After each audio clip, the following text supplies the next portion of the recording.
Hello student, स्वागत है आपका आज के इस वीडियो में। इस वीडियो में हम कक्षा 10 का प्रश्नावली 1.2 के क्वेश्चंस को सॉल्व करेंगे। उससे पहले हमें प्रमेय 1.2 को हमें पहले पढ़ना होगा। इससे फिर एक थ्योरम को हम प्रूफ करेंगे, उसके बाद हम क्वेश्चंस के सवाल को सॉल्व करेंगे। तो चलिए शुरू करते हैं। प्रमेय 1.2। मान लीजिए P एक अभाज्य संख्या है। P क्या है? एक अभाज्य संख्या है। यदि a p स्क्वायर को विभाजित करती है तो p a को भी विभाजित करेगी, जहां a क्या है? कोई धनात्मक पूर्णांक है।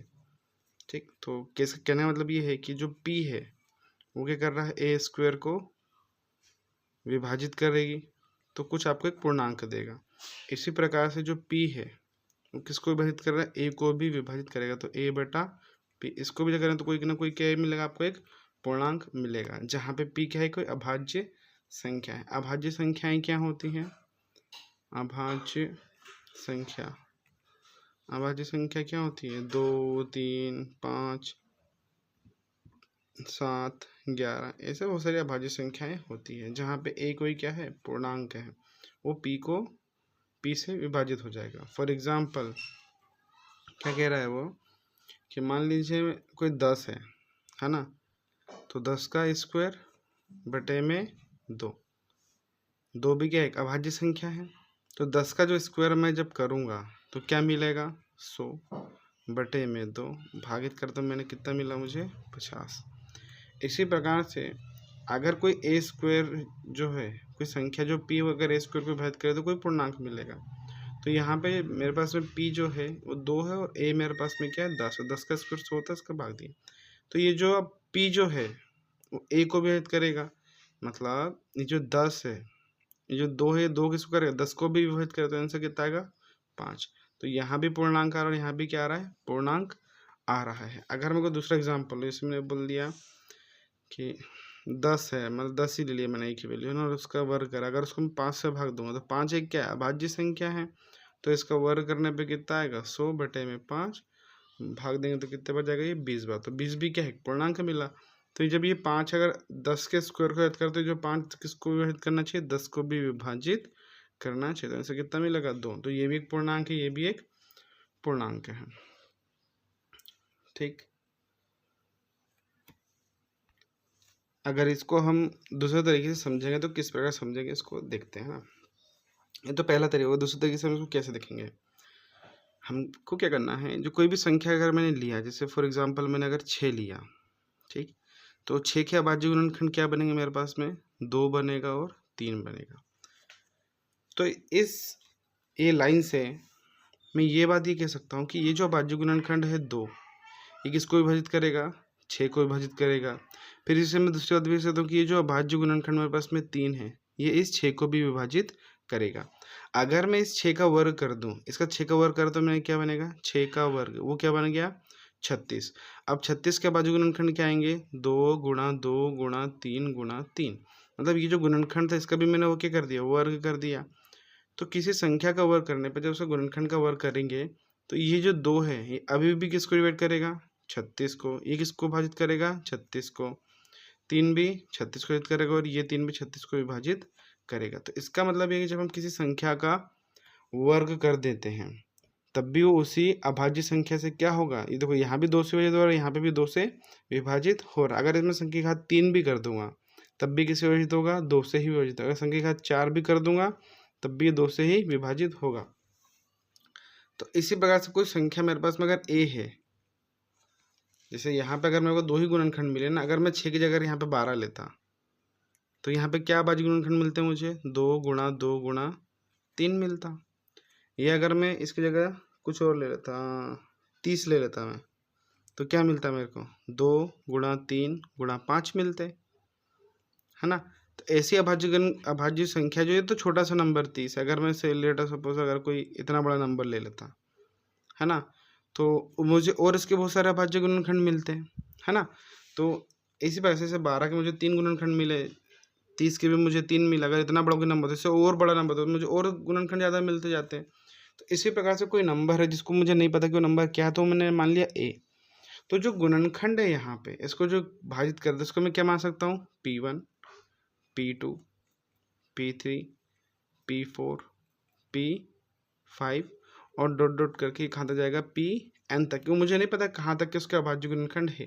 तो मैं कह सकता हूँ कि A1 जो है P1 गुणा P2 गुणा P3 गुणा P3 डॉट डॉट डॉट गुणित में Pn तक की, इसके क्या है, ये जो A कोई बहुत बड़ा नंबर होगा तो उसके ये क्या है, उसके अभाज्य गुणनखंड है। तो इसका मतलब जैसे यहाँ पर अगर हम देखेंगे जो 6 है, 6 किससे विभाजित हो रहा है, 2 से विभाजित हो रहा है, 6 3 से विभाजित हो रहा है। तो मैं यहाँ पे ये कह सकता हूँ इस लाइन में कि ये जो A है ये किससे विभाजित होगा, P1 से होगा।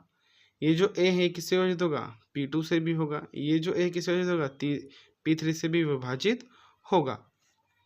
तो यहाँ से ये कंक्लूजन निकलेगा, अगर मैं संख्या का वर्ग कर दूं, ये जो A है अगर मैं इसका भी वर्ग कर दूं तो क्या हो जाएगा, यहाँ पे P1 गुणा P2 गुणा P3 अच्छा गुणा में Pn, इसका भी मैंने क्या करा, वर्ग कर दिया। तो यहाँ पे ये A² तो हो गया, P1 गुणा P2 गुणा P3 Pn, फिर दूसरे ब्रैकेट में क्या बनेगा, P1 गुणा P2 गुणा P3 गुणा Pn। तो अभी भी यहाँ पे क्या होगा, ये जो P1 है किसको डिवाइड करेगा, इस A² को भी डिवाइड करेगा। यहाँ पे P2 भी किसको डिवाइड करेगा, A² को विभाजित करेगा, है ना। तो इस स्टेटमेंट को थोड़ा याद रखना है कि जो P1 है वो किसको विभाजित कर रहा है, A को भी विभाजित करेगा, और ये जो P1 है ये किसको विभाजित करेगा, इस A² को भी विभाजित करेगा, है ना। हम जब क्वेश्चन करते हैं इस स्टेटमेंट को हम यूज़ करेंगे। क्लियर। तो चलो आइए अब हम एक थ्योरम प्रमेय है 1.3 इसको सिद्ध करते हैं। ये वीडियो थोड़ा लंबा हो जाएगा, है ना, तो ध्यान से देखिएगा। अगर वीडियो चैनल पर नए हैं तो चैनल को सब्सक्राइब कर दीजिए और अपने फ्रेंड्स को भी शेयर कर दीजिएगा। प्रमेय 1.3 √2 एक अपरिमेय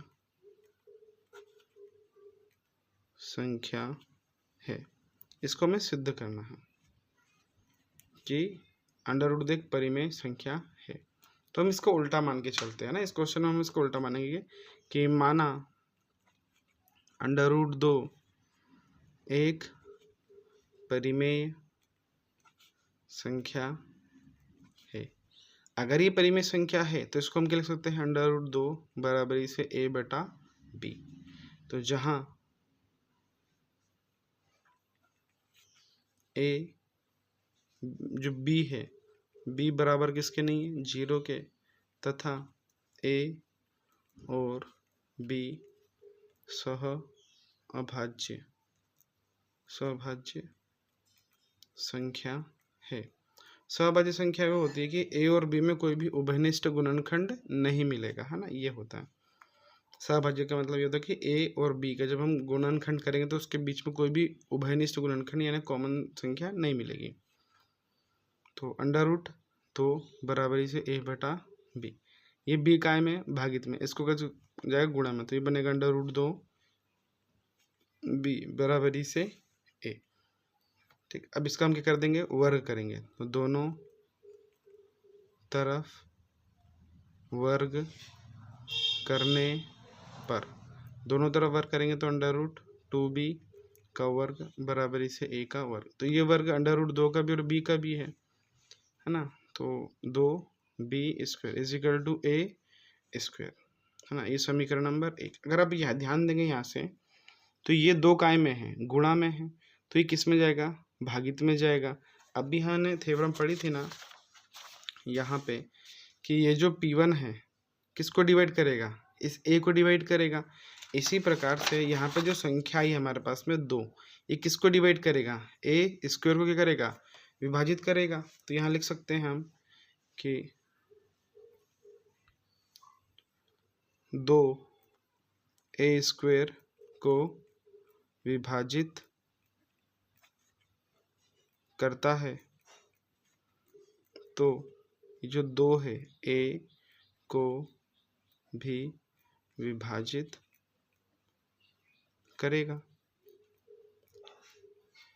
यहाँ पे जो 2 है किसको विभाजित कर रहा है, a² को विभाजित करेगा। तो यहाँ पे जो 2 है वो किसको विभाजित करेगा, ए को भी विभाजित करेगा। तो लिख सकते हैं अतः 2 ए का गुणनखंड है। ठीक है, जो 2 है वो ए का क्या है, गुणनखंड है। अब इसमें आ गया, यहाँ पे हम क्या करेंगे, ये जो ए है, ए का मान हम मानेंगे, माना ए बराबर से 2c। यहाँ पे हमने ए का मान 2c ही क्यों माना, क्योंकि क्वेश्चन में हमें √2 दे रखा है, इसलिए हम इसका मान क्या मानेंगे, 2c मानेंगे। अगर क्वेश्चन में √3 देता तो हम क्या मानते, 3c मानते हैं। क्वेश्चन में √5 देता तो हम क्या मानते हैं, 5c मानते हैं ना। हर क्वेश्चन में कॉमन है, तो माना ए बराबर से 2c। तो अब ए का मान कहाँ है, समीकरण नंबर 1 में। ए का मान समीकरण 1 में रखने पर, ए का मान समीकरण 1 क्या है, 2b² बराबर से 1 की घात 2। तो 2b² बराबर से ए का जो वर्ग है, एक ए क्या हमारे पास में 2c, तो 2c का वर्ग। तो यहाँ पे 2b² = 2 का स्क्वायर कितना हो जाएगा, 2 का स्क्वायर 4, यानी c, ये 2 गुणा में तो काम हो जाएगा भाग में, तो b बराबर से 4c² बटे में 2, 2 एकम 2, 2 दूनी 4, तो b² से कितना आ गया, 2c², है ना। यहाँ पे हमने क्या बोला था, ये जो 2 है वो किसको विभाजित कर रहा है, a² को। इसी प्रकार से यहाँ पे जो 2 है ये किसको विभाजित करेगा, b² को। तो यहाँ लिखेंगे 2 b² को विभाजित करता है तो 2b को भी विभाजित करेगा। हाँ, जब विभाजित कर रहा है तो उसका क्या है, वो गुणनखंड है। तो अतः 2b का गुणनखंड है। तो अगर आप ध्यान देंगे ये वाले स्टेटमेंट में कि अतः जो 2 है वो ए का भी गुणनखंड है और ये जो 2 है ये बी का भी गुणनखंड है। लेकिन हमने क्वेश्चन में क्या माना था, ए और बी क्या है, सहअभाज्य संख्या है। सहअभाज्य संख्या होती है जिनके बीच में कोई भी उभयनिष्ठ गुणनखंड नहीं मिलता है। लेकिन आप देखेंगे तो यहाँ पे ए के बीच में भी आपको 2 उभयनिष्ठ गुणनखंड मिल गया और इसमें भी एक तो उभयनिष्ठ कोई कॉमन उभयनिष्ठ गुणनखंड मिल गया। तो यहाँ लिखेंगे हम आगे, अतः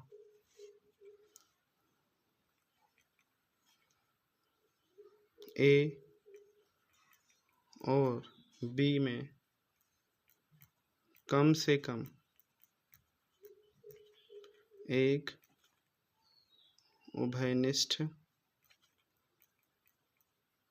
गुणनखंड 2 है ना। तो ये 2 मिल गया हमें, तो ये हमें क्या मिला, विरोधाभास मिला। अतः यह हमारी एक पूर्व में त्रुटिपूर्ण कल्पना का कारण है ना। हमने जो पूर्व में कल्पना करी थी ना कि √ एक परिमेय संख्या, उसका यह कारण है।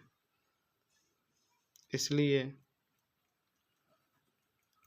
√2 एक अपरिमेय संख्या है। ठीक, तो जितने भी हमें क्वेश्चन इस वीडियो में करेंगे, मतलब इस वीडियो में अगले वीडियो में, तो एक्सरसाइज में जो प्रश्नावली हमारी प्रश्नावली 1.2 में जितने भी क्वेश्चन है वो सभी इसी पर बेस्ड होगा, है ना। तो इस क्वेश्चन को थोड़ा ध्यान से समझिएगा। अगर आपको वीडियो अच्छी लगे तो वीडियो को लाइक कीजिए, चैनल को सब्सक्राइब कीजिए। यहाँ तक देखने के लिए बहुत बहुत धन्यवाद। मिलते हैं अब नेक्स्ट क्वेश्चन के साथ में नेक्स्ट वीडियो में।